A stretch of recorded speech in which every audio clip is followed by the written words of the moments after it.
मुख्यमंत्री हेमंत सोरेन से झारखंड विधानसभा में असम के आदिवासी समन्वय समिति भारत ने मुलाकात की। इस अवसर पर मुख्यमंत्री को असम में रहने वाले आदिवासी समुदाय के विभिन्न समस्याओं और उनकी वर्तमान स्थिति से अवगत कराया गया।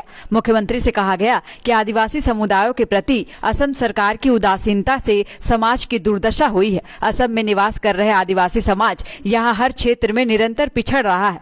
मुख्यमंत्री हेमंत सोरेन ने प्रतिनिधिमंडल की समस्याओं को गंभीरता से सुना और उन्हें भरोसा दिलाया कि झारखंड सरकार असम में रह रहे आदिवासी समुदाय को उनका हक, अधिकार और पहचान की सुरक्षा के लिए सकारात्मक पहल। विशेष करके रांची में बात चलो थे हेमंत सोरेन अंदर जो मिनिस्टर है रांची के, तो उके लेके बात गिला चलो थे अंदर एसटी के लेके, तो अंदर असम से जोनटा गिला चलो थे रावरे मन देखे सकावला इस वीडियो में बोला जाते कि अंदर के इस बार मिले चाहिए और एसटी और अंदर खबर हो चुके रांची में, तो अंदर चर्चा पूरा चलो थे जगह जगह में।